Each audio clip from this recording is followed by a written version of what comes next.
You ready? Yeah. How is property investing different in the UK compared to what we see in France?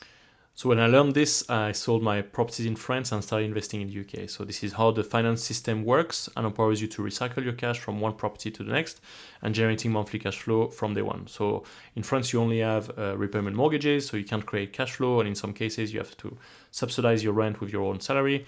And secondly, you have no ability to refinance and raise more equity out of a property value you've increased. So you have zero leverage here and you can't create momentum investing like we do here, because in contrast in the UK, you have interest-only mortgages and the ability to generate cash flow that replace your income.